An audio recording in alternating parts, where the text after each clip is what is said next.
Hi guys, welcome back to the channel, Economics with Henry. Today we're going to be talking about elasticity and the price elasticity of demand.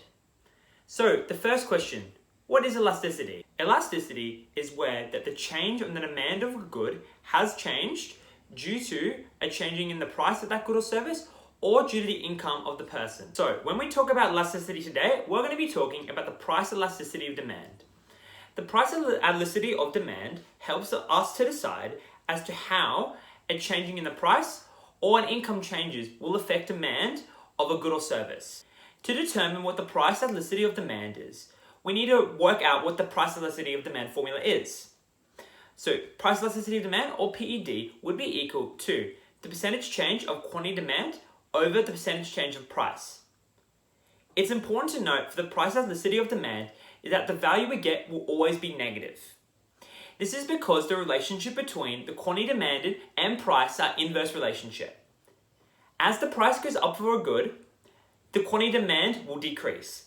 And when the quantity demand of a good increases, this is due to the prices dropping. When we talk about price elasticity of demand, there'll be two types of demand that we're going to be looking for. The first one is elastic demand and the second is inelastic. For elastic demand, the percentage change on quantity demand will be greater than the percentage change in price. As a result of the percentage change in quantity demand being greater than the percentage change in price, the price elasticity of demand will be more than 1. Secondly, inelastic demand is where the percentage change in price will be greater than the percentage change in quantity demand. As a result of this will see the price elasticity of demand be between the values of 0 and 1. There is also one other type of demand, which would be unit elastic demand. This unit elastic demand isn't very common, but this is when price elasticity of demand would be equal to 1. So as prices increase on goods by say 1%, this would see quantity demand of that good decrease by 1%. So quantity demand, the percentage change, will match the percentage change in price. I wanted to give an example of inelastic demand and elastic demand of a good. So when we think of an elastic demand product, we think of a product that as prices increase, the quantity demand will decrease. So an example I think of is soft drink. As the prices of soft drink increase, the percentage change in the quantity demand will decrease at a much larger rate. An example for inelastic demand of a good would be the example of bread.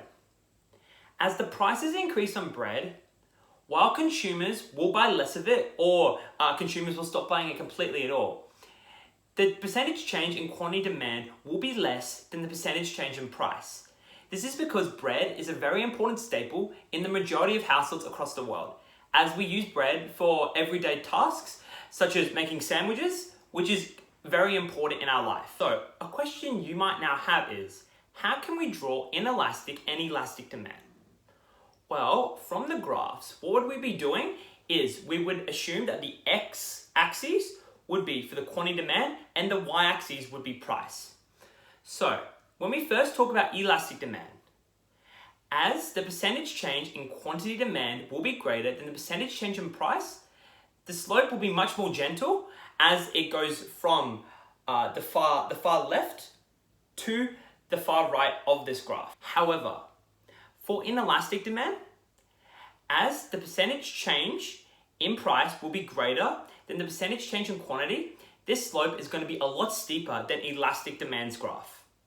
Now, you might be wondering, what happens if there's a product which, even if the price increases, consumers will still buy?